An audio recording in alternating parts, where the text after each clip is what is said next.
After 2 rounds in the US, the ALMS underwent a name change and became the European Le Mans Series for 3 races, and the last of them brings us to the Nurburgring in Germany. 3 weeks after Le Mans, it's get your own back time for everyone else on this grid. The R8s added a 1-2-3 whitewash at Le Mans to their series opening victory at Sebring back in March. Flushed with their Le Mans success, Audi dominated qualifying here at the Nurburgring this weekend. Points leaders BMW were chasing hard, as were the local teams, including Conrad, with 2 cars on the grid today in 2 different classes. 7 German teams this weekend looking for a home win. BMW come here top of the points table after taking victory last time out in Silverstone and at Charlotte, while the R8 was absent in preparation for Le Mans. They want a home win today, of course. It's the first time they've raced in front of their home crowd. Charlie Lamb is anxious that they should please. That's what they're aiming to do. But it's a lockout of the front row despite all their efforts.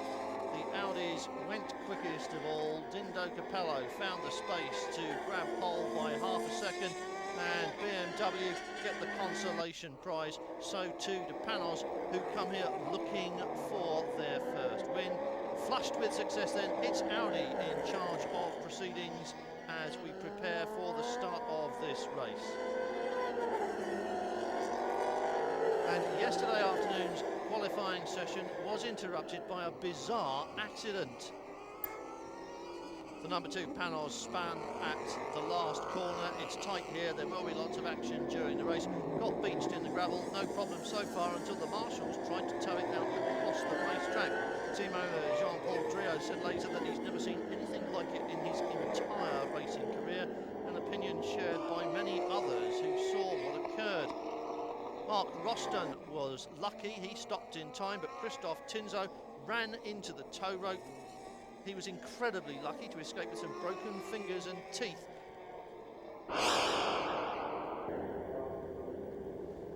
Sunday morning then, and the cars all on the grid in preparation for the start of the first 1,000-kilometre sports car race at Nurburgring for many a long year. Not the old Nordschleife, of course, but the new Nurburgring, the FIA-approved circuit, which is surprisingly narrow when the ALMS teams come to town. That's what everybody found in qualifying. Getting a clear lap was the name of the game, and not everybody managed it, and that in large part has affected the look of today's grid. As they start the warm-up lap, you can't help noticing that Audi are on pole.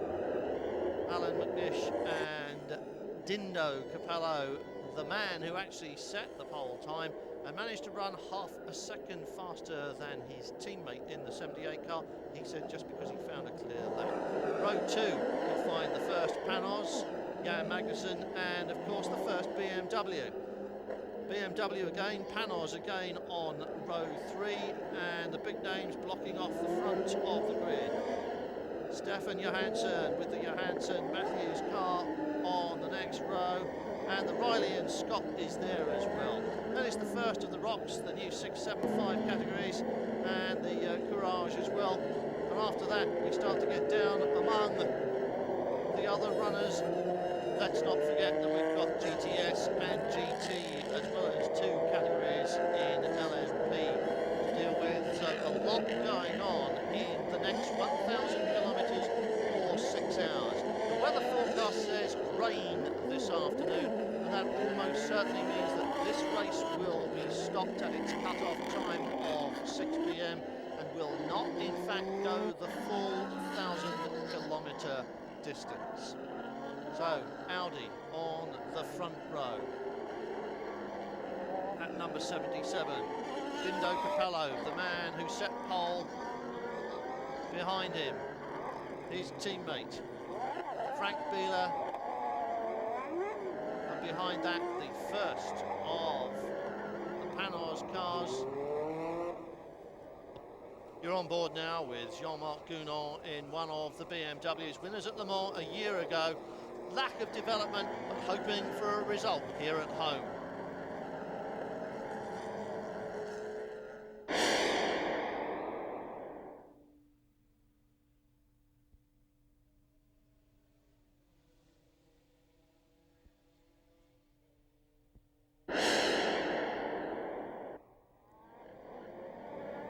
Weaving to warm the tyres up, and they do need warming up. It is very cold, it is grey, overcast. We are in the middle of the Eiffel Mountains. The wooded hillsides all around hold the weather in place, and rain is commonplace at the Nurburgring. It's almost on a promise for this afternoon. Expect that to happen. Expect everybody to have to improvise. Strategy is not a word we're going to be using a great deal during the course of this next 6 hours if the rain does come down. Audis side by side as they come round the corner, waiting for the green, and it's go. They're on their way, pouring down towards the first corner, side by side. Magnussen on the left of your picture has grabbed the lead. Magnussen pouring through. That was a BMW in front. Gounon all over the place. Magnussen dropping into second place, but that looked as though Jean-Marc Gounon had got the lead. Indeed he has. Side by side with the Panoz. It's Magnussen now. Gounon behind him in second place, and behind that it's Audi and BMW. So all change at the very first as Magnussen makes a brilliant start. Gounon made an excellent start as well. And what went wrong with the Audi? Hard to say. Dindo Capello was on pole position, should have had the drop on everyone else. Instead of that, he's down here languishing behind JJ in the second of the V12 BMWs. It's Frank Viola who's moved up. He's got third, second place now as they all change. So pole man, Dindo Capello, all that magic yesterday afternoon, and something went bad for him on the start. It's Magnussen who leads it. Yeah, Magnussen. Panoz still looking for their first win of the year. Gounon is second. Frank Viola, Stefan Johansson, then Dindo Capello. And behind that is second, Panoz, number 2 car. And as the tyres start to come up to temperature at the end of this opening lap, we should settle down and see some racing.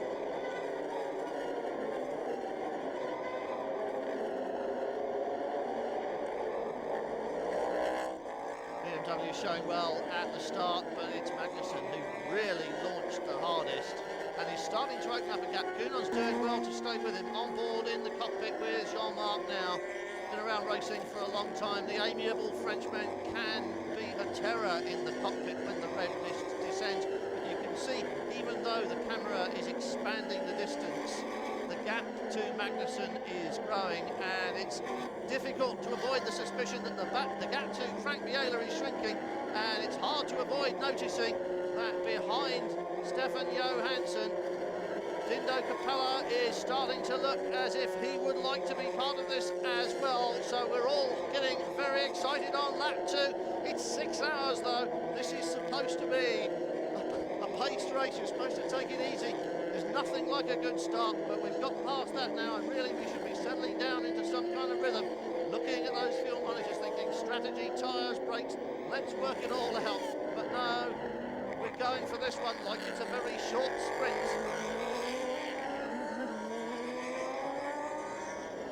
On board with Viola in the Audi.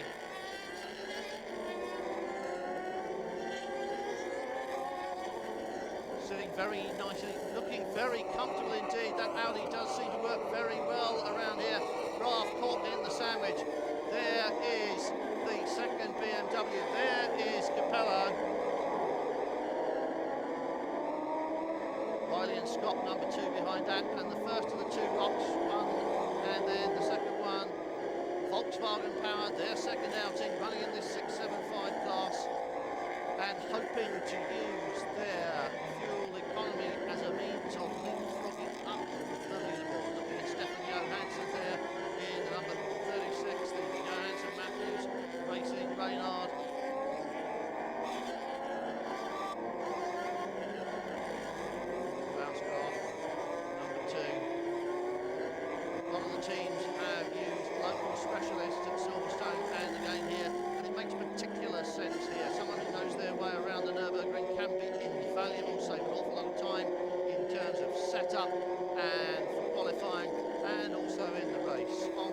with Biela, and this is what has gone wrong for Frank Biela. Gets it back onto the black stuff, but he lost the place to his teammate.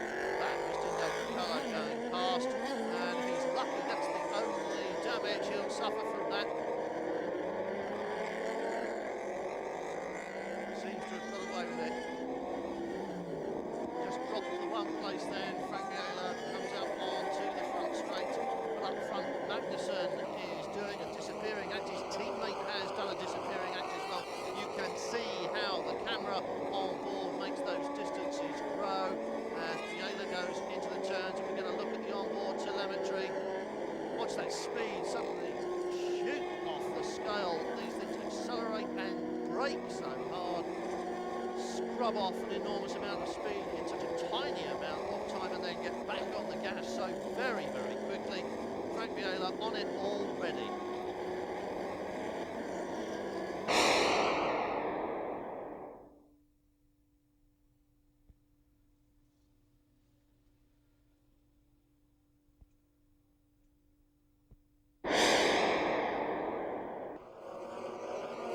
You're looking at the race leader here at the Nurburgring. Jan Magnussen got the drop on everybody else at the start and pulled away.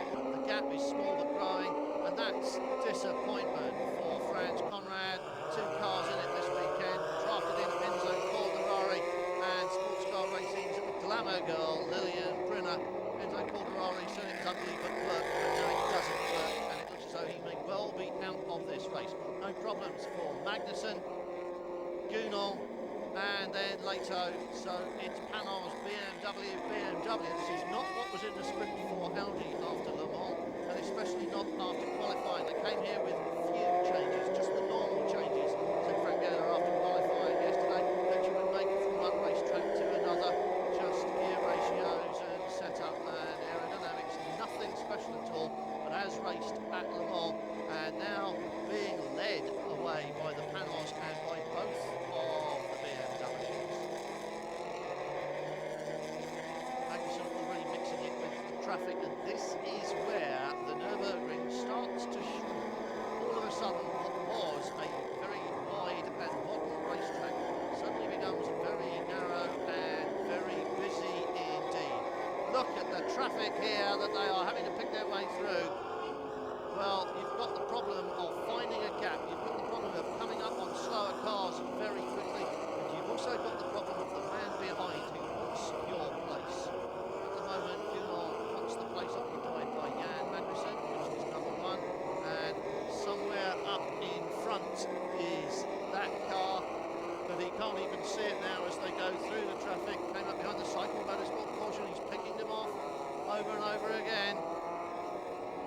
Still no sign of the car he's chasing. There it is, just going over the horizon as Gunol goes through the Vidal chicane.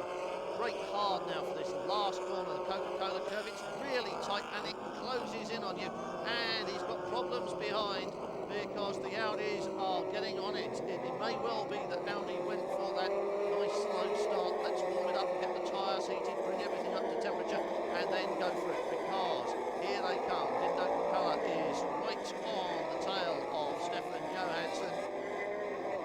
There's the other Conrad car, the Porsche, as past goes Gunol. There is Johansson, BMW, and behind that, there it is, the R8 of Dindo Capello. And you can see that he is on a charge, puts in the quickest lap so far, 1 minute 30. So everything indeed in these cars coming up to racing temperature and speed, including, you have to say, probably the drivers as well, just getting into their rhythm too and getting established in the cockpit. Forward with Frank Biela and little specks. Oh dear, that was a stab at it, a veritable stab at it from Dindo Capello. He tries again. Just going to have a nice ride round with Frank Biela, but it seems that Dindo Capello's got other ideas. He's getting very excited indeed behind the BMW of JJ Leto. And as they go through the traffic, and that 99 car is the Deborah BMW, another of the 675 classes, as they go through and leap the curves, they've got to look every which way. Watch the mirrors, watch the track ahead, look for the gaps. Good job. All that information is on the top of the steering wheel for most of these drivers. Very talkative steering wheels, tell you almost everything you want to know across the top. The BMWs have actually got it on the dashboard, as you saw when we were on board with Gunnar. But a very busy life indeed for the drivers in this championship. We're none busier at the moment than this man Dindo Capello. Magnussen still easing away with 7 laps into it, and the gap is 3.5 seconds. And Gunnar's got a little bit in hand, but it's getting closer because Capello is pressing very hard.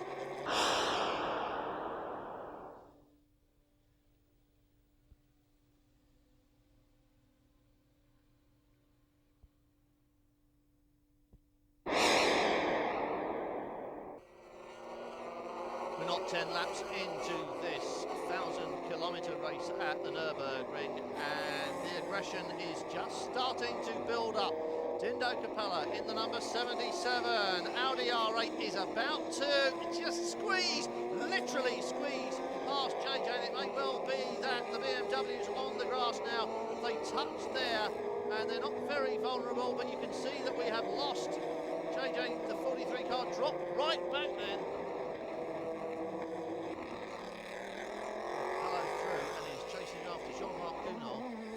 He's chasing after him in straight lines, the chicane. Well, he was getting very excited, and he seems to have stopped. He's slowing down right at the pit lane, but it wasn't the chicane, it was the exit from the chicane through the Coca-Cola curve. He's decided not to go in the pit lane. He's looking down in the cockpit.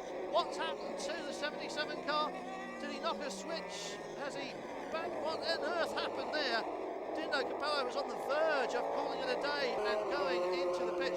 This is what the passing manoeuvre looked like to Frank Miller, who was behind, and indeed off went the BMW over the grass. He's curbed that very hard, and he won't be happy about that.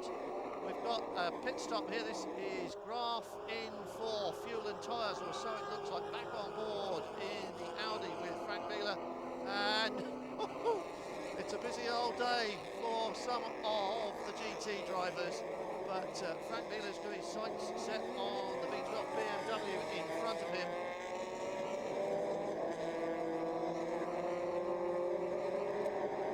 Out onto the start-finish straight, and they are still very snappy, those BMWs. It's a year since they won Le Mans, but they are still fearsome bits of kit and animals. They sound like and behave like when you're close to them in the pit lane and on the slower corners around the circuit. They seem to drive very nicely indeed. Gunnar with Viola as they go past one of the Orica Vipers. Remember, there are 3 battles going on at the moment. The 91 car is leading the battle there in GTS. Gunnar is leading. Frank Viola still. Jan Magnussen is leading the field up front. And are those specks of rain, or is it just a little bit of oil and dirt? And they are side by side now across the curves. This has got to be a pass. This has got to be. It is indeed. The Audi goes through. Well, so nice and tidy. Good work from Frank Viola. He made that one look easy. Well, Jean-Marc Gunnar wasn't sure which way to go, wasn't sure where he should be on the racetrack, but it didn't make any difference because Frank Viola was through, and this is a stop-go penalty, I think, in the pits. And you can see the damage on the 42 car there, just on that left front there. See the aerodynamic strakes which are put there just to give the front a little bit of downforce. Well, they're not giving it any downforce anymore. They got rubbed off in that passing manoeuvre. And now Frank Viola is leaning on the back door. He wants to get by.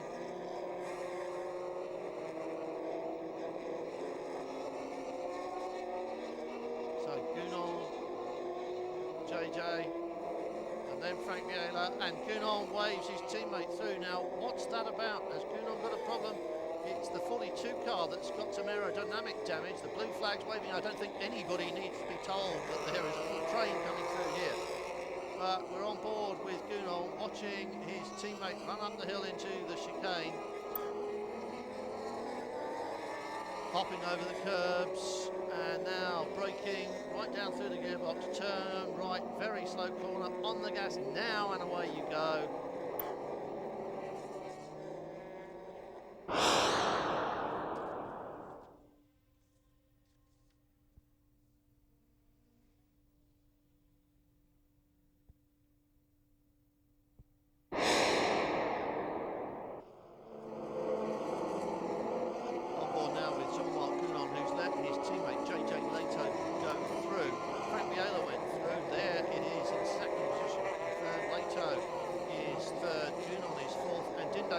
Jumping up and down behind us in 5th place, but still hasn't managed to get past on the run down, past the pits and into the braking zone at the first corner, the Castrol S.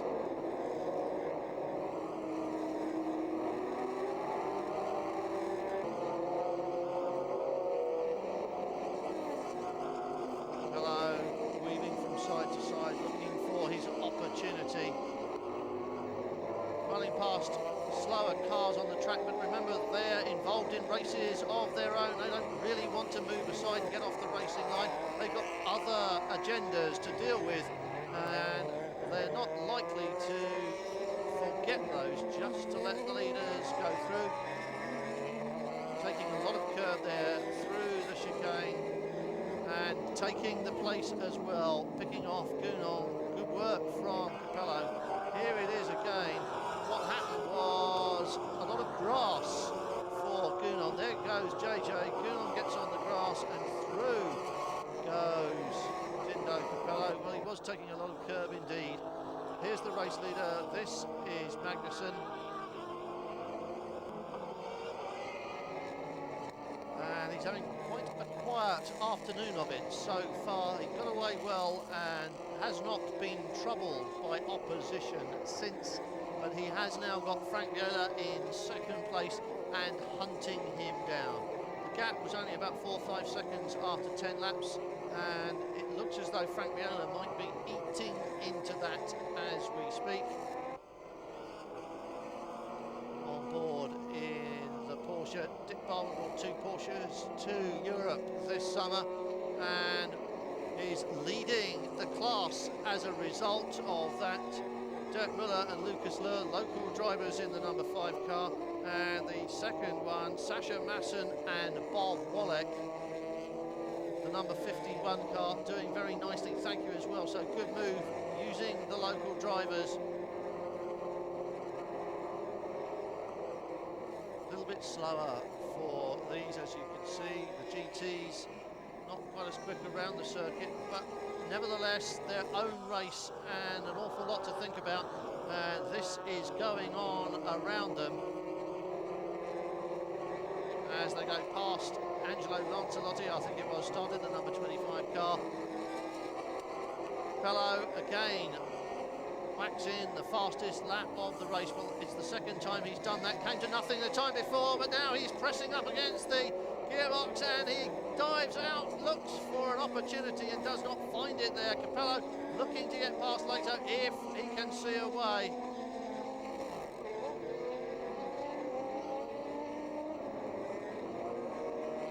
This is 3rd place they're arguing about at the moment. It's Magnussen and Viola, and then the slightly damaged number 42 car of JJ Leto. It's had a little bit of a tap once before, guess who from, and here he is, number 77, and now it is just waving that aerodynamic straight in the slipstream, which won't be doing the turn-in much good at all.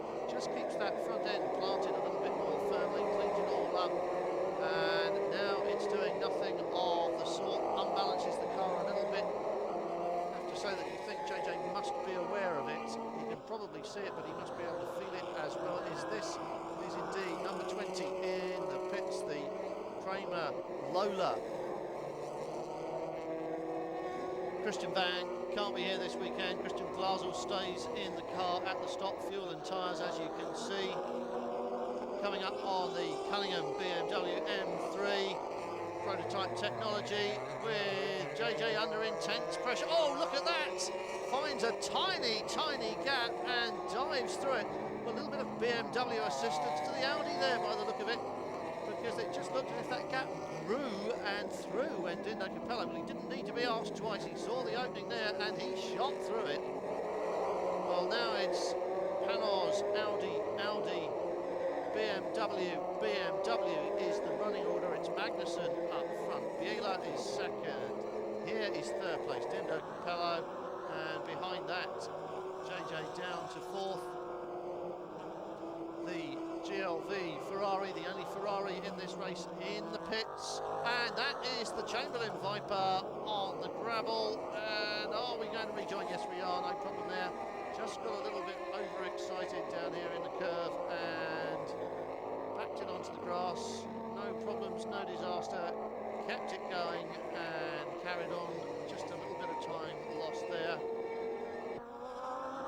That's Stefan Johansson, and that could be a little bit more serious. What is the Johansson Matthews Reynard doing on the runoff area there? It could be that Stefan Johansson is going very slowly, very close to the pit lane, and he's going into the pits, so he's obviously got a problem. Don't know what it was, caused him to spin, but he's going straight into the pits.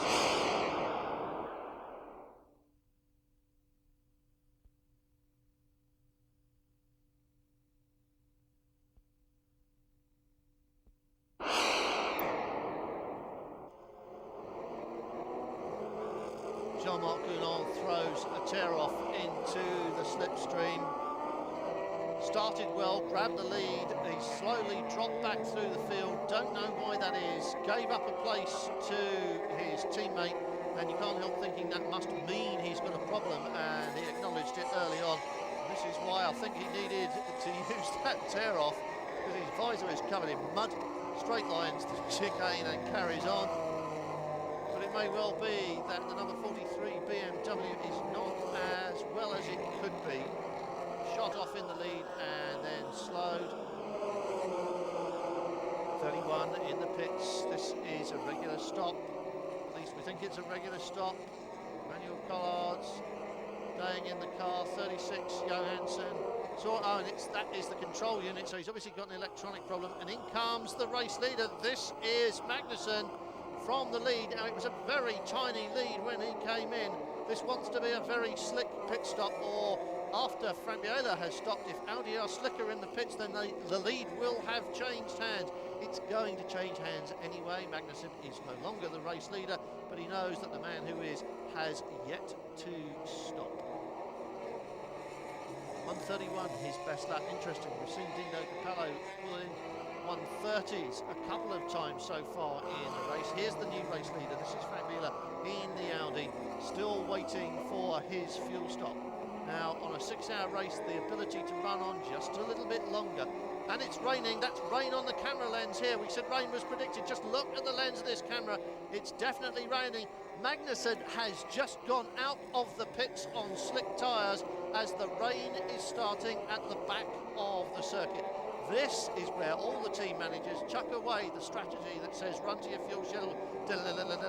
It's raining. We've got to start thinking about tyres straight away. There's no doubt that Jean-Marc Gounon was thinking about tyres. Not quite sure what was happening there. We've seen that car in the pits before, and it may well be that he's got a problem as well, because it certainly seems to be running a little bit strangely. There's your race leader. Now, Frank Biela will have the option to stay out a little while longer if the fuel permits. This is just what the doctor ordered for Audi, because Biela and Capello can hang it out there as long as they've got the fuel and just see what the weather does, and then they can make the tyre call, come in for their regular pit stop and be right on the money. Now, it may well be that Magnussen, who's the only person to have stopped, will be okay and the rain will ease. But if it gets heavier and they need wet tyres, Magnussen is going to wish that he stayed out for just a little bit longer. You can see for yourself the lights are on. The afternoon is closing in. Hard to believe that this is summer in Germany. It is July in Germany, in the Eiffel Forest, and it is dark and it is starting to rain quite hard. as they go past.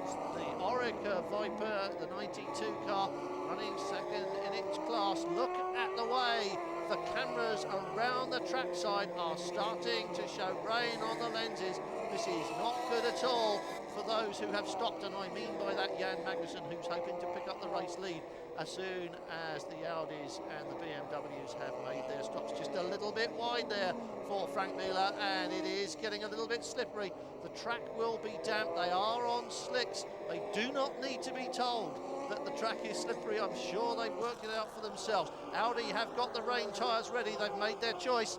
They're ready to call them in, and in comes Biela indeed. Frank Biela coming into the pits, ready for his stop and ready to take. Oh, and Capello's coming in as well. They're all coming in. The weather has turned bad at the Nurburgring, and this race has suddenly turned into something of a lottery. Call it right, and you will be on the money. Call it wrong, and you will be cursing as the pit lane starts to get busy. Audi have made their choice. They've got two cars to handle at the same time. There is Frank Biela in 78. Capella in 77. Overshoots. He has to run wide. Not what the doctor ordered at all. This is not good. And BMW are in as well. JJ Leto in the 42 car, waiting for his change, going for rain tyres as the rain continues to fall at the Nürburgring. The weather forecasters told us we would have rain during the course of this afternoon's 6-hour race. They didn't say how much rain, and they didn't say how long it was going to last. They just said rain. So what is the right decision? Audi have made it, going for wets. BMW have made it, going for wets. Panoz are still out on slicks. Magnussen has stopped and has got slicks. And his teammate so far, the number 2 car, has not been in yet. Klaus Graf is still out there on track and has the option of choosing his tyres or having them chosen for him. Either way, it's still an open book. Stop for Biela complete, and he is ready to come out. Will he come out in front of Jan Magnussen? He's coming out in front of JJ Leto. Good stop for BMW, good stop for Audi. And so track position retained as far as Frank Biela is concerned. But Capello is still in there. Remember, he overshot, so he's lost track position during that pit stop. Magnussen will have regained his position at the head of the field, but will he be able to hang on to it? Now the track has turned into a skating rink. Big, wide, flat tyres do not make for much laughter in the rain. In comes Gounon. The second BMW, they elected to do them one at a time. May have cost Gounon a little bit of time out there on that lap, but overall it seems to have been the right decision. Look what's happened to Dindo Capello. He's still in there. Came in with his teammate, got it all crossed up in the pit stop, had to push him back, had to push Biela back to get him out again. So busy time for Audi, might not be the right decision. The rain is still falling though, as you can see. In fact, the rain is beginning to come down fairly heavily. Biela ahead of the 42 car.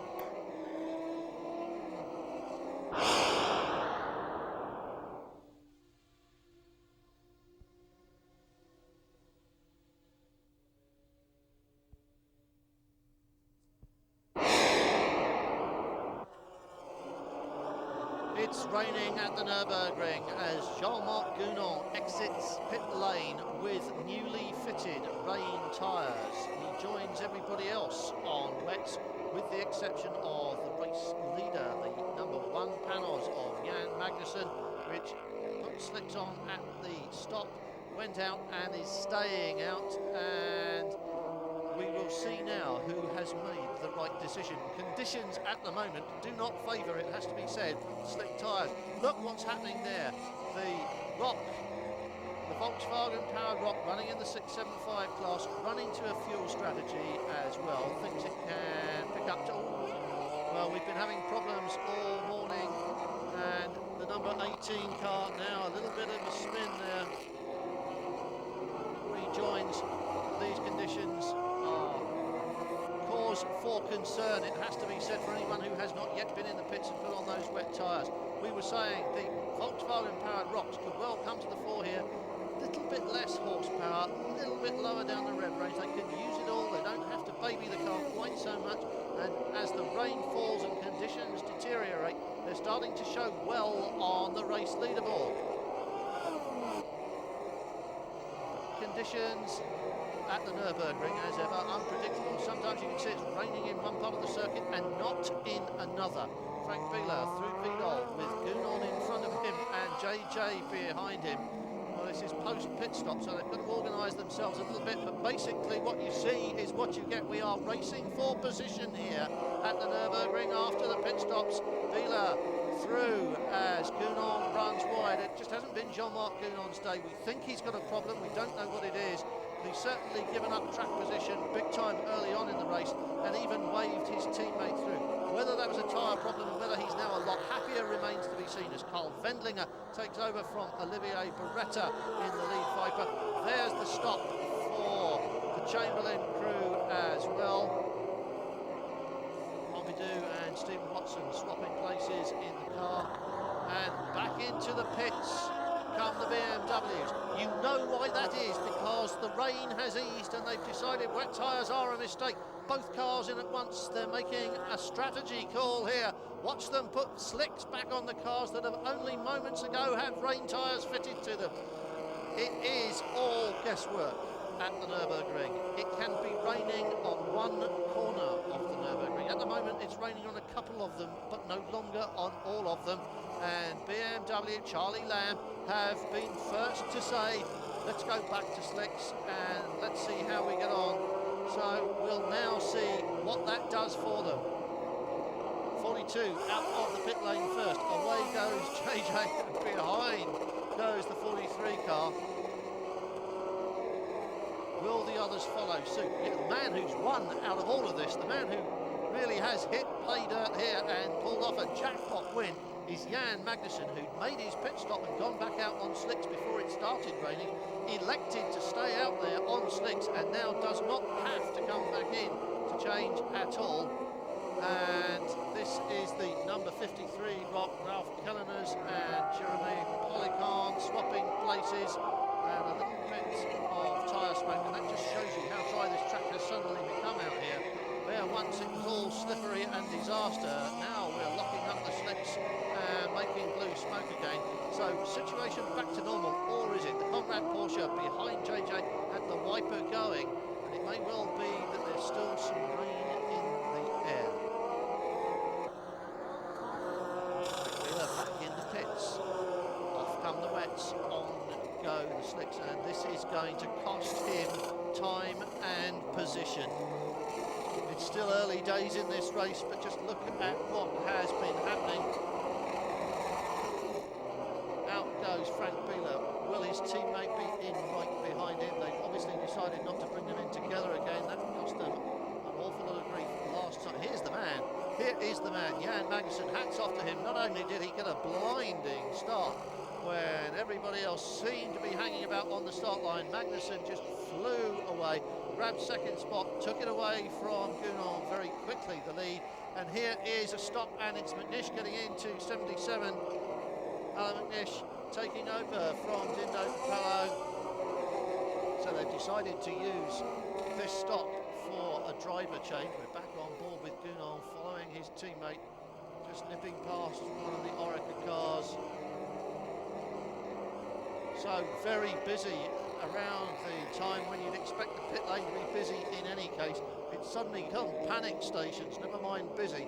Everything's got horribly complicated for all the team managers. And has it gone horribly wrong for Alan McNish? There's still drops of rain on the camera lens, that's left over from earlier on.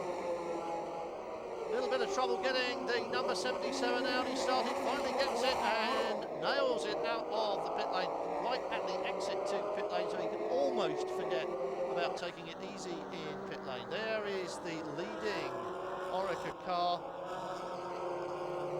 Carl Wendlinger has taken over from Olivier Beretta. Their teammates in second place, and in third place we saw the Chamberlain car earlier on in the pits. And that is the running order for them at the moment.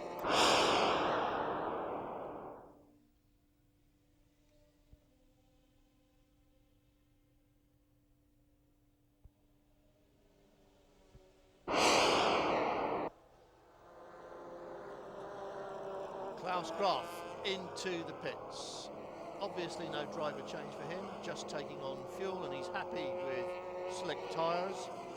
He's one of the few people who've actually had no problem about tyre choice. In fact, both Panoz drivers have had life very easy, and the Panoz team in general has had life very easy, thank you, while everybody else has been rushing about, changing from slicks to wets and back again. Panoz have just cruised on, and it looks as though everything is going very nicely, thank you. Just waiting for the signal that says, yes, we're ready to go, and away they go.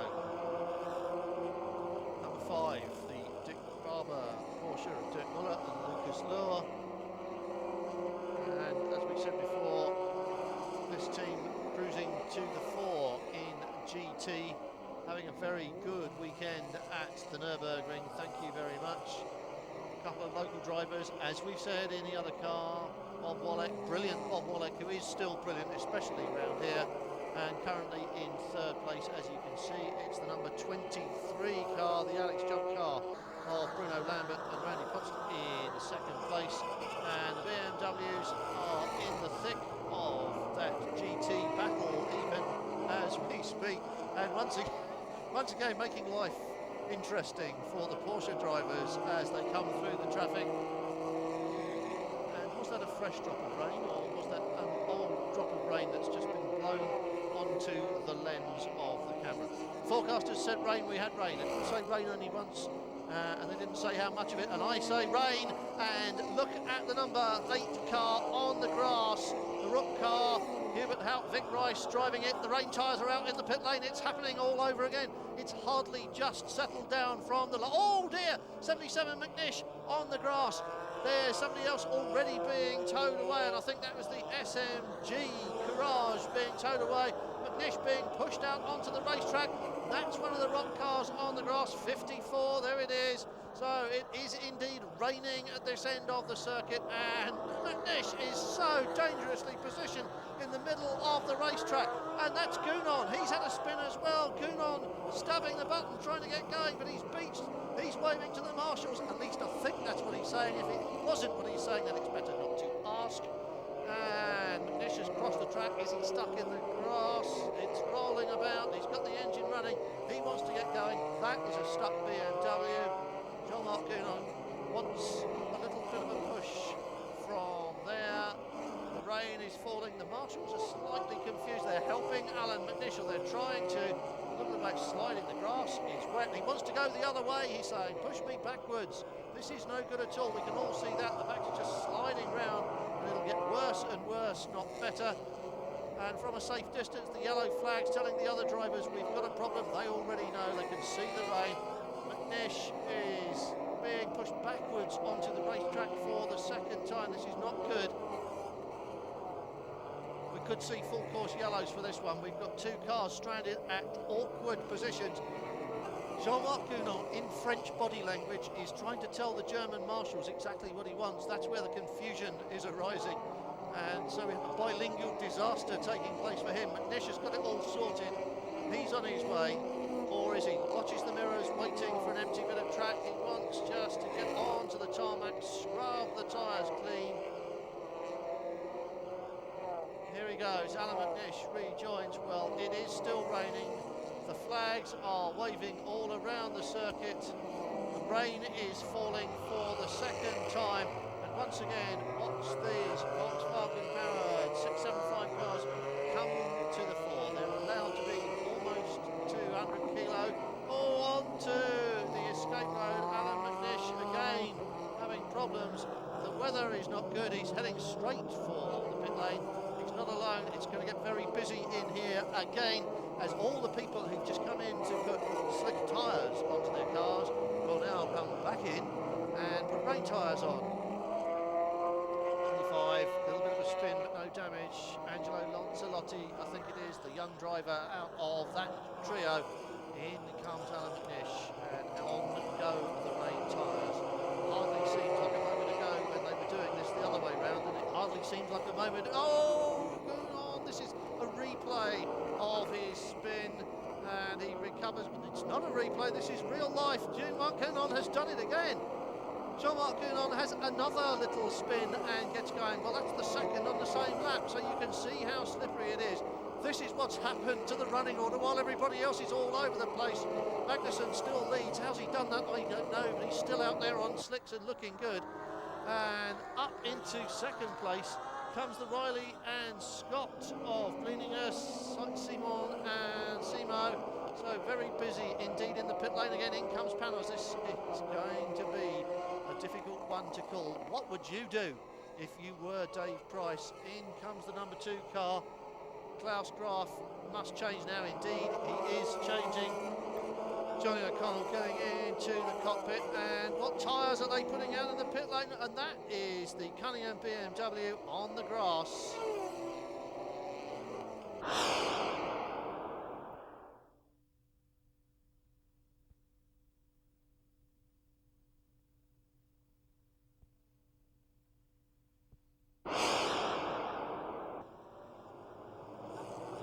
Rain again at the Nurburgring, and it's a difficult call for everybody. In comes race leader Jan Magnussen to hand over to his teammate David Brabham, and that's another spin for Alan McNish. Well, he's been in and put on rain tyres, so it's not because he's on slicks in the wet weather. May well be that he's just not had a chance to get any life into them at all. It is very cold. They could be very solid and unforgiving, fresh out of the pits. And it's unlikely that they were waiting in the blankets, didn't see what happened in the pit lane, just saw them stacked up in there. So it just may well be that that's cold tyres and a cold racetrack and a cold, wet day at the Nurburgring, because this rain is settling in and looks as though it's going to stay. Out of the pits goes David Brabham. Backwards on the grass goes the 22 Porsche, and that is the Conrad Porsche, and that's had a big, oh, it's never going anywhere. You must know that that is seriously damaged. That's on the final corner. That's right in front of the Dorint Hotel overlooking the start line. The Conrad Porsche has gone off big time and is out of this race. 54 laps into it, 2 hours or so into it really is what that means. And Brabham in the number 1 Panoz taking it steadily out of the pits. Perhaps saw on the monitors what happened to Alan McNish. He went out and nailed it on cold tyres. And this is Jean-Marc Gounon, who has had a big off and is now going. This is the big off, and round he goes and backs it into the tyre wall and managed to get back to the pits, and now they're in the box. They've changed the bodywork at the back end, but they're not happy about the rest of it, and carrying bits of Conrad Porsche. The marshals tow that car away. Not a happy afternoon for Franz Conrad. We saw the prototype in trouble earlier on, and now the GT's in trouble as well. Into second place has gone the Riley and Scott. Well, just incredible. It's Norman Simon, the controls at the moment coming up behind the Cadillac. They've had a miserable weekend. That strange accident yesterday to Christophe Tanzo. Frank Montani taking over today. Not really coming to the fore, although now starting to creep up the leaderboard as the rain makes a bit of a nonsense out of everything, while people duck in and out of the pits trying to make up their mind what colour tyres they really want to be on. 2 Cadillacs together there, as you can see, and the Riley and Scott going very nicely, thank you, in these conditions. Running a bit longer than everybody else on fuel.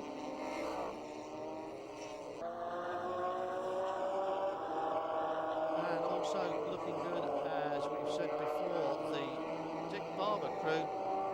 The number 51 car has been running third, been creeping up the leaderboard as the afternoon has worn on. Just going past the number 8 Rock Porsche, which we saw on the grass earlier on, so you know there was nothing wrong with that. look at this, Bob Wallach and Sasha Masson, local knowledge in the rain really has leapfrogged them up from third place. Their top dog at the moment in the GT class, with the number 5 car behind in second place. So it's a good team effort, and it could be a good afternoon for them and everybody else, because although there's rain on the windscreen of the car, it's just possible that the rain has eased off again this afternoon.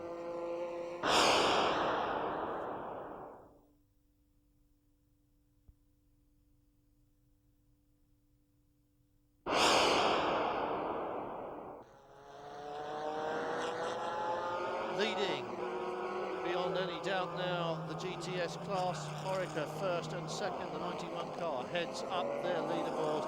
Olivier Beretta and Carl Wendlinger ahead of their teammates, and then the Chamberlain Viper, the number 61 car, joined by Tommy Audis, the Brazilian driver this weekend, with Steve Watson from South Africa and Javier Pompidou from France in third place, and running a couple of laps down. Quite a busy category, as you can see. There's the rest of the top 6. Porsche's not really able to make an impression on the Vipers in this class, as they weren't able to either in the FIA GT Championship, and that's a problem for the number. It's Masson and Wallach. It's the number 51 car. They were leading their class. The Dick Barber Porsche is in the pit.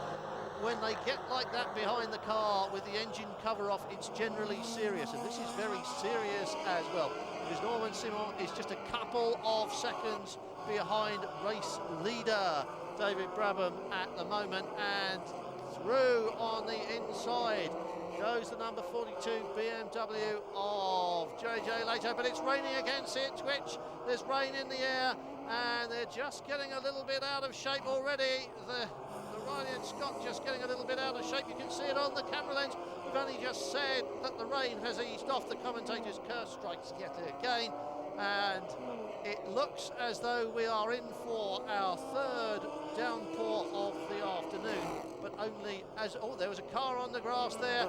It's definitely raining. The flags are waving, and once again, rain is going to chuck the form book, the qualifying form, the team manager's strategy, the whole thing. Just bin it and try and guess what's going to happen next. Through the Vidal chicane. One stop for the 0-2 car for the pole team, Riley and Scott, Blininger, Simon and Simo, and they were right up there challenging for the lead, just a few seconds, 4 or 5 seconds behind David Brabham. The rain's coming down, here we come again, and it's JJ, and they are side by side, and it could well be that we have back second place. Yes, we do, going through the Castrol S. It's back up to second and back down to third for JJ Lato. Still David Brabham getting away up front. Panoz does seem to run very much better, or very much closer to normal in tricky conditions. The Audis in particular, and the BMWs, and now the Riley and Scott you're looking at as well, seem to get very twitchy in the rain. The Panoz does seem just to ride it out just a little bit better. And on the inside, it's Lato. Brake, you can see the smoke coming off the tyres there. It's dry on this part of the circuit. Oh no, it's not. It's raining on this part of the circuit. Well, that's what the drivers are having to deal with the whole time, all through the afternoon. It's been relentless. We're hardly more than 2 hours into this race, and it's the same thing all the time. Rain, dry, rain, dry. Nobody really knows what is the best course of action, and so they're playing it by ear, take it as it comes. And at the moment, Lato and BMW back up into second place. Up front, Panoz still looking for that first win of the 2000 season, and you saw there Simon get just a little bit out of shape as the BMW starts to ease away again. Back on his tail though, and this is a very serious battle for second place. They're coming up on some traffic as well, and the rain getting very, very serious as they come out onto the start-finish straight. They are side by side. No, they're not. Lato drops back. Simon goes through. He's back into second place. The BMW twitchy as he tries to put the gas down, and now they come over the crest and close on either side of the PIR competition. BMW power car, another of the 7.5 category, 3 of them in this weekend, the 2 Rock and BMW in the pits. Is this a tyre call? No, it's not. Of course, it is the number 43 car coming out finally 10 laps down. Well, it's been in there after Gunnar reversed it into the wall, and now out comes Bill Oberlin. Second place then still for the Riley and Scott.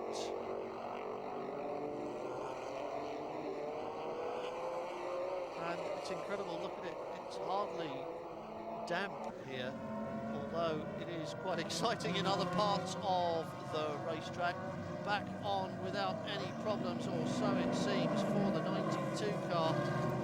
But while it's raining on one half of the Nurburgring, the other half is still dry.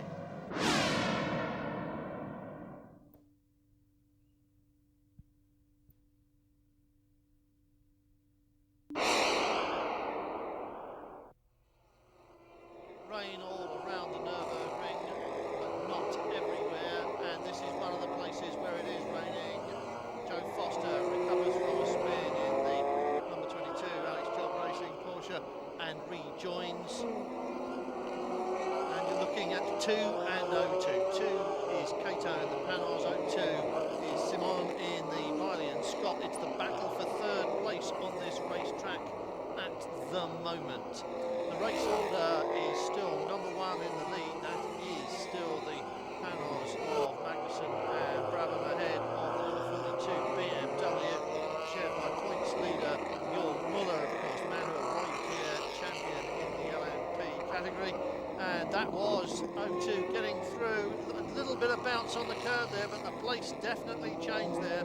He's just jumped up into third place ahead of Cato. And number 31, the North Star Cadillac, the Dams team, in 5th place, coming on quite strong as the rain has been acting as the great equaliser here today.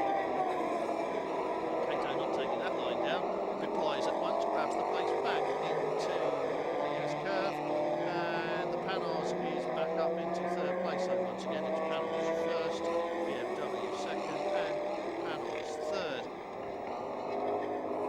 So the Riley and Scott drop back down into 4th place. 5th at the moment is Zach Bernard in number 31 Cadillac. There's a bit of a scrap developing there because he is being now hotly pursued by Emanuele Pirro in number 78 Audi. Still looking at 3rd place, Hiroki Kato.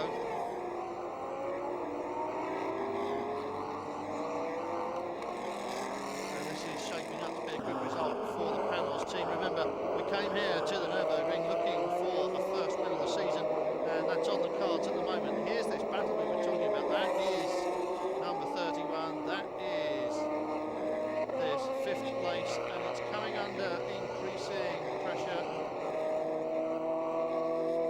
Just look in the spray, and you can see the Audi looming over his shoulder. See it in his mirrors. You don't get much rear view with these things. If you look from behind, you can see the mirrors are basically peering between the rear wheels and under the wing.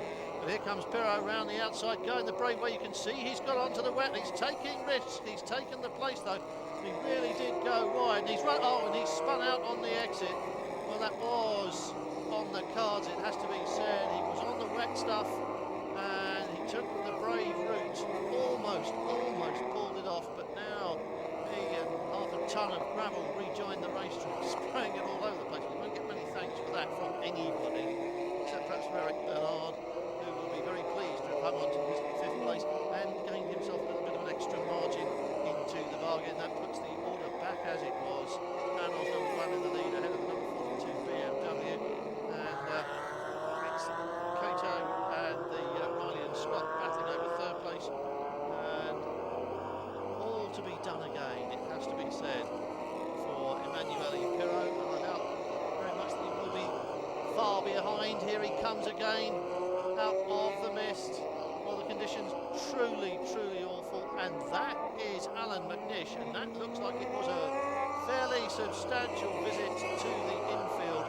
That's steam, that's the radiator done that car quite considerable damage. There are bits of it lying on the grass behind him, and it's been a dreadful, dreadful day for the crew of this car and for Alan McNish in particular. And that, if it does go anywhere, is going straight back to the pits and they can put it in a box. Here's what happened: backwards out of the corner, aquaplaning his way onto the grass, and oh dear, digs in, sends bits of Kevlar flying in all directions. Lucky not to have hit the fence. I don't suppose he thinks himself lucky at all at the moment. Pirro thought he was unlucky, just collecting gravel. Now realised just how lightly he got away with it. Alan McNish, though, has paid the price.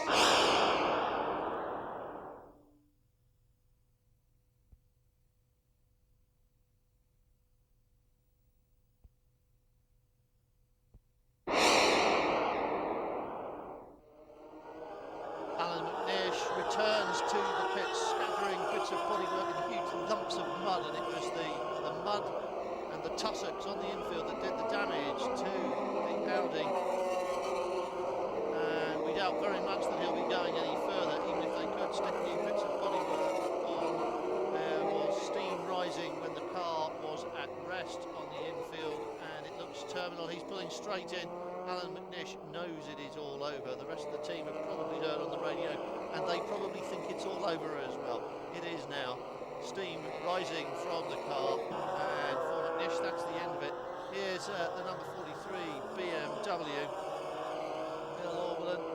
Well, they've had some problems. Jean-Marc Gounon in particular has had some problems with that car, and finally backed it into the wall a while ago. He'd lost a few laps in the pits. It's back out, and we're riding with it now, and you can see conditions still conspire to make life difficult for this car. And just as Audi's number 77 seems to be bearing the brunt of all their problems today, so this car seems to be bearing the brunt of all of BMW's problems as well. We think that Gounon had a problem with it early on, don't know what it was or if it ever went away. It may well be that they've been struggling since the beginning of the race. Grabbed the lead right at the start, remember, lost it almost at once, then backpedaled through the field. Don't know why, but they seem to have had more and more trouble with this car as the race has gone on. There's that trip across the gravel. Nothing too exciting, but every trip across the infield, as you just saw with Alan McNish, is potentially dangerous. Dig the wheel in and you can rip huge important lumps off the car. Alan McNish, very lucky indeed not to have rolled it as that thing dug sideways into the mud. Here is the new class leader, the number 5 Dick Barber Racing Porsche GT class leader. Their teammate number 51 was lucky enough to hold that position. A little bit of a spin there for number 21. That's Shane Lewis. Well, he's very lucky to have got back from Le Mans after a big one. That would just seem like child's play to the team after they wrecked the car at Le Mans. We were saying Dick Barber back on top of the class, having led it and then seen the leading car retire. Kato in the pits, fuel and tyres. And again, watch them. Every time this car comes in, they put more tape over the intakes. It's still finding the weather cold and difficult. It's coping with these cold conditions better than anybody else, or so it seems. Certainly coping with the rain better than anybody else. Every time it comes in, they put another inch or two of tape across the intake ducts on the front to try and bring the temperature inside the car back up and make everything warm the way race cars like to be.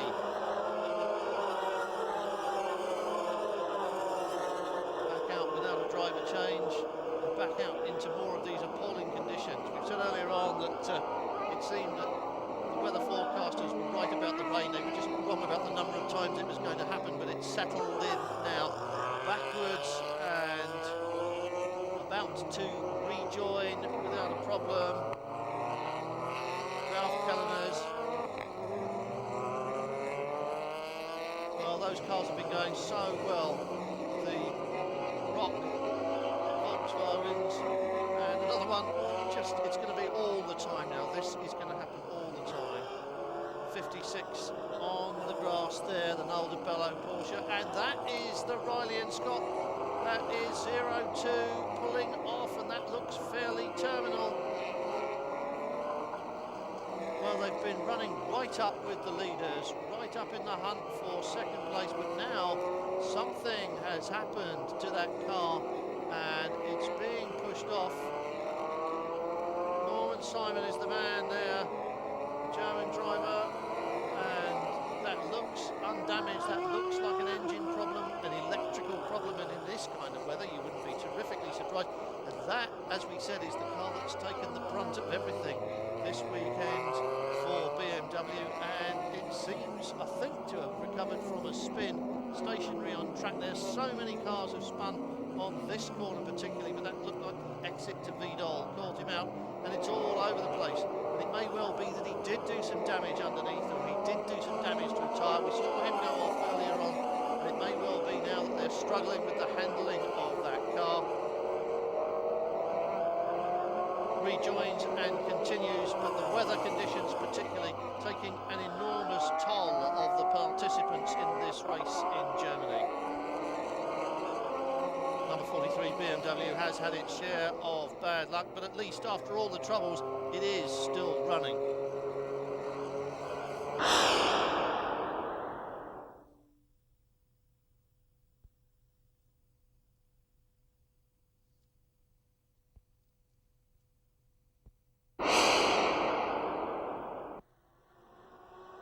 Well, the rain has settled in very firmly, as you can see, or perhaps more accurately, as you can not see.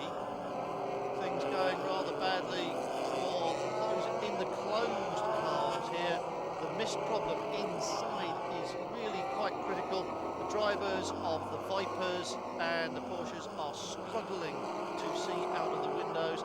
That's just mist on the inside. Plus they've got this rain to deal with. You saw that the Oracle crews are dominating this race once again. They arrived here on top of the world as well as the points table. They're going to leave, I think, even further ahead if they can keep this up, and that's something they seem to be particularly good at, just rolling relentlessly on. The one thing that the Works Vipers do have is reliability on their side. They've got lots of other stuff as well, but they are pretty much unbreakable, or so it seems. Looking forward, they say, to going back to America, going back to Sears Point at the end of the month to have another run at the Corvettes and hopefully have a little bit of competition. That's already had a little bit of competition, as you can see. The left front of the number 91 Viper has had a fairly big lump chewed out of it in one of the turns. Here's the other class leader. We've just been looking at 91, leader of GTS. This is still the leader in GT. This is still Dick Barber, racing into the number 9 car. And as you can see, up into second place has come number 17, the Australian crew, Johnny Mola, Porsche Exponent, and his team wheeling around cup races. Now having a go at endurance racing. And the Australians enjoying their outing to Europe as well, although I don't think they expected this to be the Nurburgring in summer. Race leader is Panoz, as you know. David Brabham out after Jan Magnussen over the baton, and you can see that the conditions have not improved. The rain continues. At least they know where they are. We haven't got these constant visits to the pits to change tyres. They were in and out every 5 minutes for the first hour, but now everybody knows what tyres to have ready in the pit lane, what tyres they're going to need, and just how they're going to drive. They are some 25 seconds off a good lap here in the rain. The race laps have been around about 1:30, fast laps in the race, and at the moment 100 laps into it, and it's not going to make 200 laps. 100 laps into it, we are talking about something like 155, 156 for a good lap. And that really does give you some idea of how atrocious the driving conditions are. Talk about visibility for the guys in the closed cars, but out here in the weather, it's just plain miserable for the drivers in the open tops.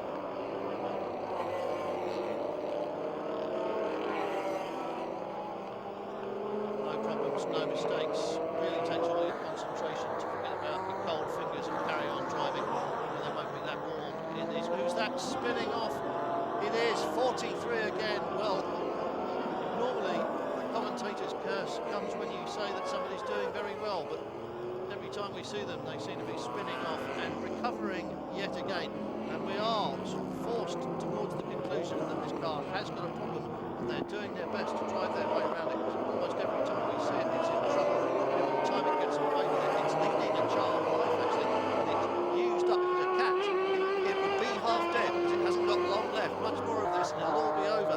54 in the gravel, and they were leading the 675s, fourth overall. So that won't do them any good. Doubtless be back out in a moment. That just looked beached high and dry. All it needed was a little bit of a help. You're looking at Conrad in the Cadillac up to third place overall, which is good going, because they've had a bad weekend as well.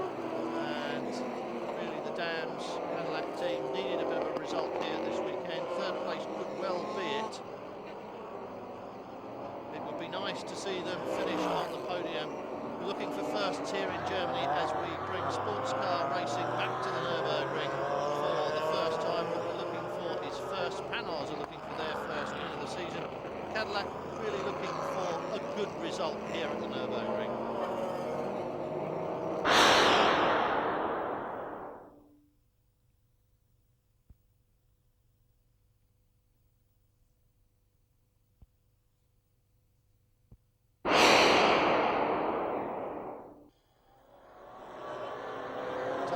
Still in charge of this race. As you can see, BMW are second, points leaders Leto and Muller are there in second place. It's Panoz first, second, and just straight lining the chicane there. Having said everything that we've said about not making any mistakes, he then does one, but there you are, that is racing.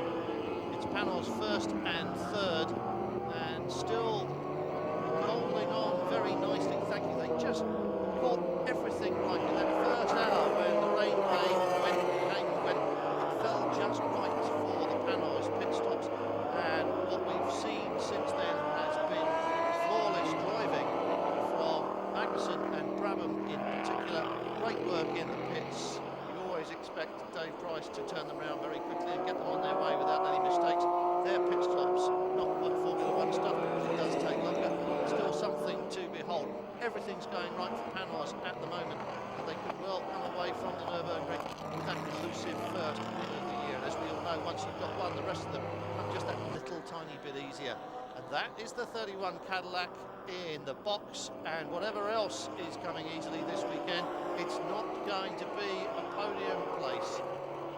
Well, obviously some kind of engine problem, management problem, electronics, whatever it is, but after everything was looking so good, it seems to be all over for them.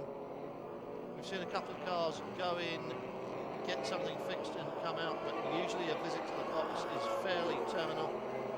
There's not a lot of running about there, although there's plenty of discussion, so perhaps they will bring it back out.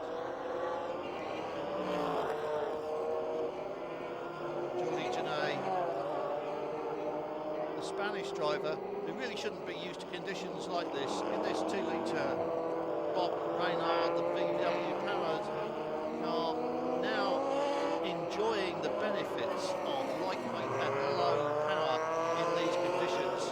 The equaliser has worked its normal magic, and rain means that those smaller, lighter and less powerful cars are suddenly on a par with the guys up front, and he is lapping at race pace. There's nobody out there who's doing much more at the moment than Jordi Janay.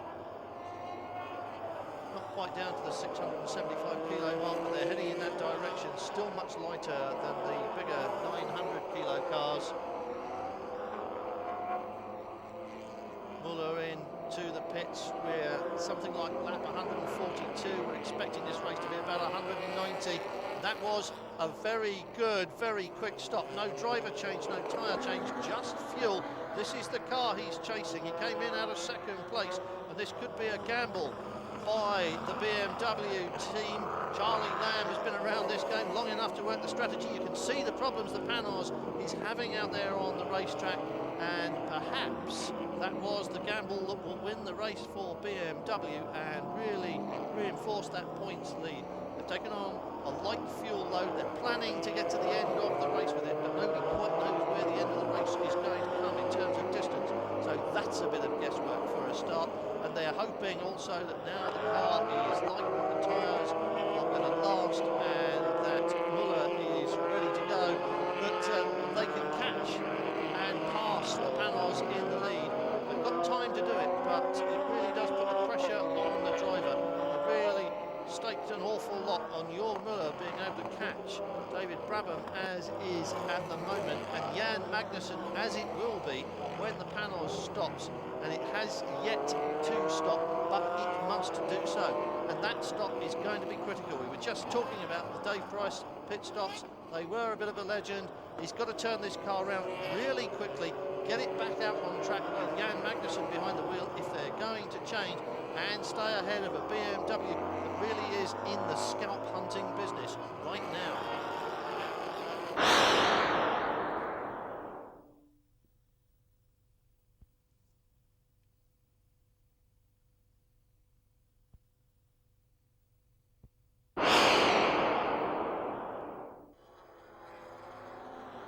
Third place on track for Audi at the moment, and it's the only surviving Audi. Remember, we've seen the 77 car go off with Alan McNish.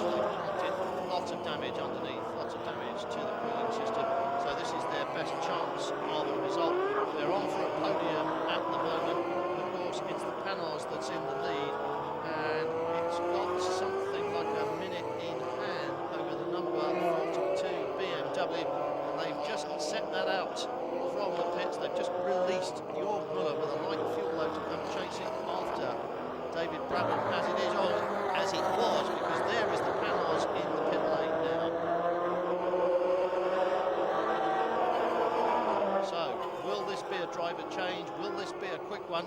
The straps are coming undone, so Magnussen's going in now. Magnussen drove really well in the opening stint.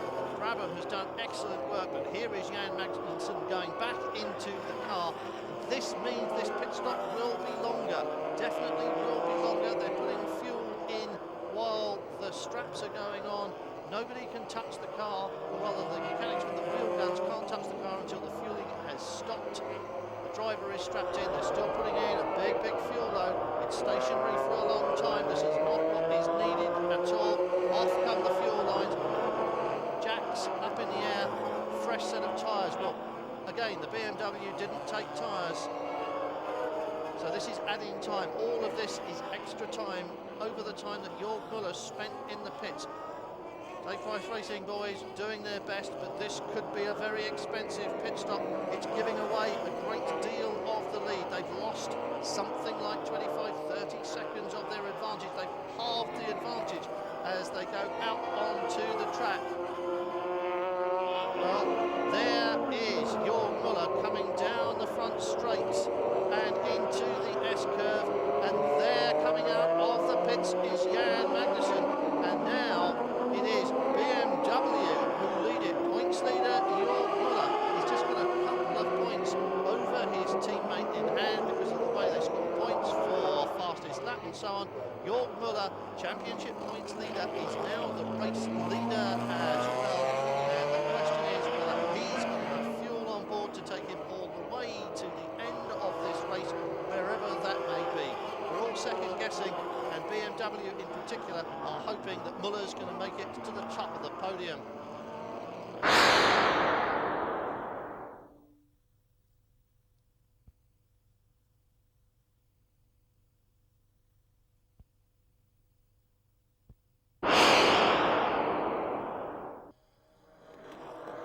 BMW have thrown the dice, and they've thrown it in favour of a sprint from Jorg Muller, and that's put the pressure on their German driver. He really has got a light car, he's low on fuel, he's stayed on the same tyres, but he has now got to sprint away from Jan Magnussen. He's doing that at the moment. We were talking about lap time, saying in the dry 1:30 is a good quick lap time, in the rain 1:55 is a good quick lap time.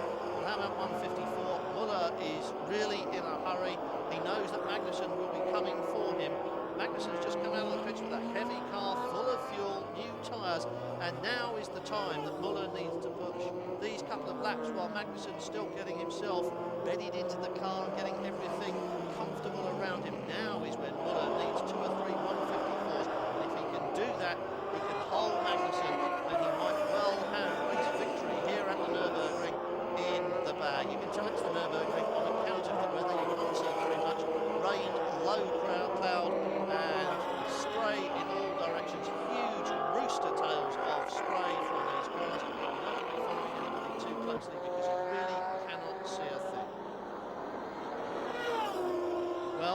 Magnussen also is obviously getting good information from the pits. He's down in the 154s as well, which is pretty extraordinary considering his fuel load.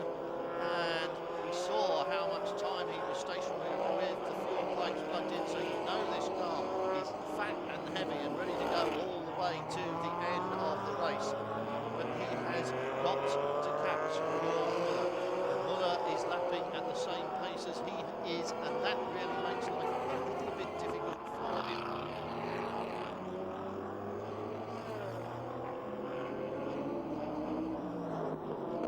So Magnussen in a big hurry, chasing after race leader Jörg Muller. Here is the GT leader, number 5. It's the Dick Barber car. They've been in the lead of the class almost since teammate Sasha Maston Bob Wallet retired with an engine problem. And behind, you can see that number 31 Cadillac of Manuel Collard. It went into the pits with the electrical problem.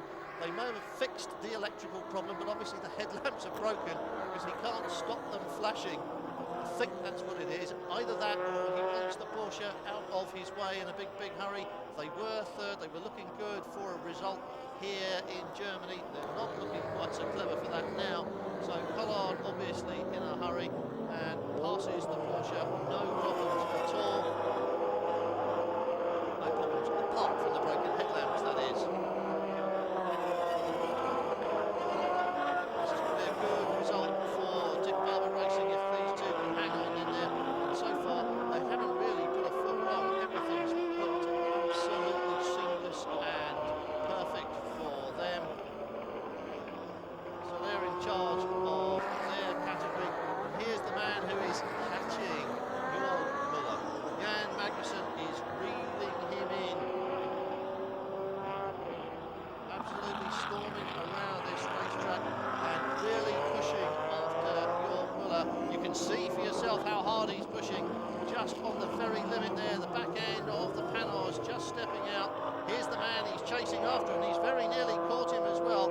Well, the gap was fairly substantial, but it isn't anymore. Well, we've been looking away at the Barber Porsche. Jörg Muller has been caught, he's snared in traffic, he's got his headlamps flashing as well, and it's still flashing for Collard, but the car is on the grass. Whether it is electrical, it looks as though the car's dead, doesn't look as if he arrived there backwards, so you have to say whatever the problem was, it didn't go away, and that's the end of the day for them. And it's the end of the day possibly for BMW, because while we were looking at that, Jan Magnussen has passed Jörg Muller, and you're looking at the new race leader. Once again, Jan Magnussen and Panoz are back out in front. Well, he was chasing hard after Jörg Muller. We said it was a driver thing. The pressure would be on the drivers, and it looks as though Magnussen was able to pressure Jörg Muller. The gap is getting quite large. As you can see, there is no sign of a BMW in the background, and that sort of means that Muller must have had a problem. I think probably he spun, and he's given the lead back to Jan Magnussen and Panoz.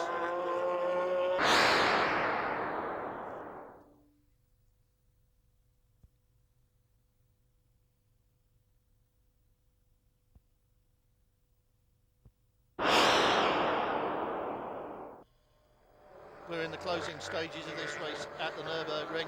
Jan Magnussen and Dave, oh dear, car wendling up on the grass, splashing about. You can see how wet it is.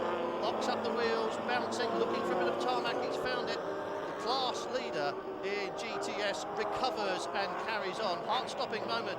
Orica were watching that on the monitors in pit lane for sure, and all of their hearts were on the floor of the pit box. You can pick them up, put them back in there, chaps. He's carrying on. So Wendlinger still leads, and not too much of a threat because the Chamberlain Viper's done that at least 3 more times than he has. So he's allowed at least that one on his way, cruising almost to victory now. All you have to do is keep it on the tarmac, and it's never easy in these conditions. That's the fuel stop that BMW were counting they would have to make. It's academic now. Muller did spin, and Magnussen leads it. So it was a close chase in the closing stages. this man is on his way to victory, fingers crossed. They will all have their fingers crossed. David Brabham, his teammate, will have his fingers crossed. Dave Price, Don Panoz, they're all there on pit wall, fingers crossed, waiting for Jan Magnussen to bring it home, and he hasn't got far to go. The fat lady's trying out that middle seat because here it comes. Panoz are about to take their first win of the season, and the checkered flag falls. Tremendous stuff for Jan Magnussen, David Brabham and the Panoz team, and that is the victory they have been looking for since the season began. And the body language, even the little bit of body you can see of Jan Magnussen, says not just triumph but relief, because this one was never certain. Even though they more or less won it away from the start, it was never going to be easy in these conditions. It fell right for them every step of the way, and they have now claimed a victory ahead of points leaders Leto and Muller in the BMW, and Audi get a third place consolation prize. Panoz pick up fourth place as well. Cadillac get a fifth, and then it's 53 coming home in sixth place. That's a good result, a good overall position. There's the rest of the positions right the way down through the field, and you can see the class winners as well as we go through there. We'll pick those out for you individually in just a moment. But Panoz still celebrating in pit lane a famous victory, a difficult victory. Anyone who's finished this race really can award themselves a medal, because it has been one of the hardest races in endurance racing for quite some time in those conditions.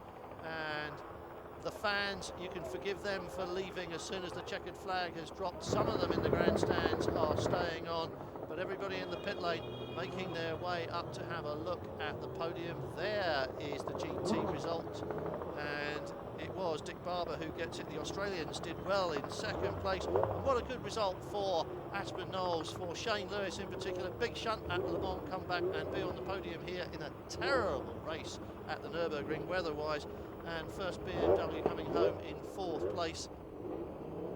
So celebrations pretty much all through the pit lane. And a quick glance at Schloss Nürburg, lost in the mist and rain as the evening closes in. This is how it looked in GTS, and despite that little excursion on the grassy knoll, Beretta and Wendlinger with Montures, the Belgian ex-rally driver, take it all the way to the flag, and Chamberlain coming home in second. It's a Rock Porsche who took up Porsche honours in third place, and Proton getting fourth. That was a result for them. That's what it looked like for the prototypes, as we know, with BMW in second place, and in third place Emanuele Pirro bobbing up and down on the podium, which either means he's very excited or he wants to go to the washroom. I think possibly the washroom. He certainly doesn't look very comfortable. Don Panoz happy to celebrate that first win, but he'd better get ready to duck, because I've got a feeling it's champagne time up here on the podium, and when that happens, he's going to be an obvious target. And that bowl isn't big enough, Don. Run away, because they're celebrating that first win, which really came off the line. Well, it certainly helped. I mean, in those conditions when it was cold, our car seemed to work pretty well, and Jan did a fantastic job in the first stint and got us a great advantage, and we just managed to just keep it going.